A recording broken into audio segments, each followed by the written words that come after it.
নমস্কার, আমি রুদ্রাণী মুখার্জি।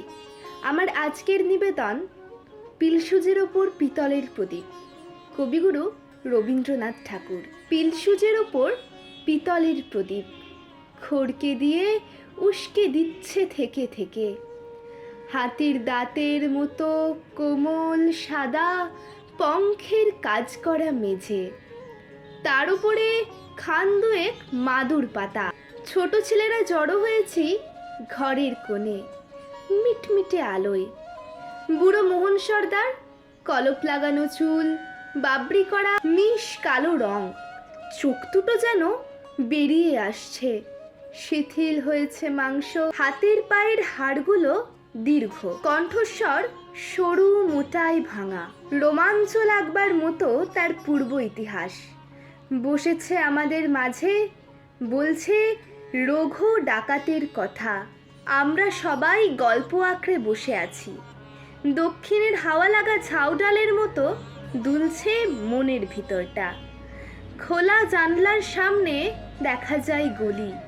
একটা হলদে গ্যাসের আলোর খুঁটি দাঁড়িয়ে আছে একচোখা ভূতের মতো। পথের বাঁধারটায় জমেছে ছায়া।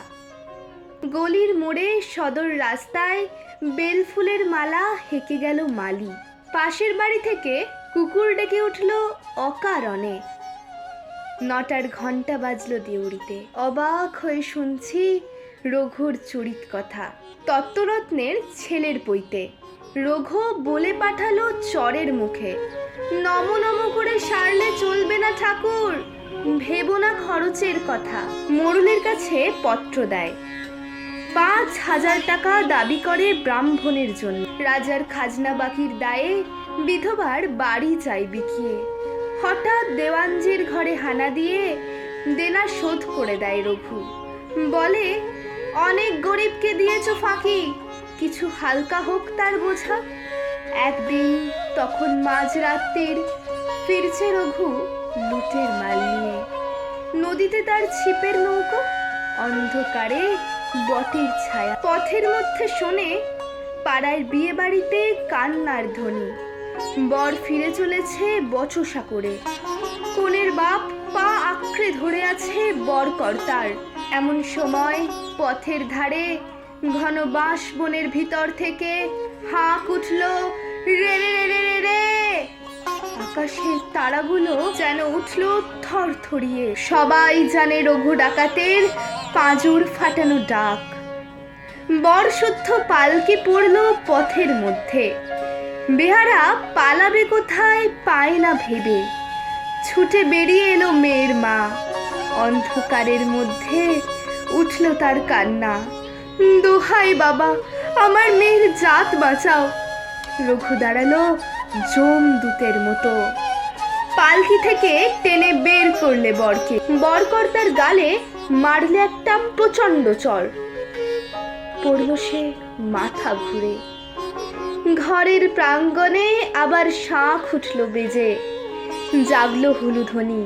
দলবল নিয়ে রঘু দাঁড়ালো সভায়। শিবের বিয়ের রাতে ভূত প্রেতের দল যেন। উলঙ্গ প্রায় দেহ সবার, তেল মাখা সর্বাঙ্গ, মুখে ভূষর কালি। বিয়ে হলো সারা 3 প্রহর রাতে। যাবার সময় কনেকে বললে ডাকাত, তুমি আমার মা, দুঃখ যদি পাও কখনো স্মরণ করো রঘুকে। তারপরে এসেছে যুগান্তর।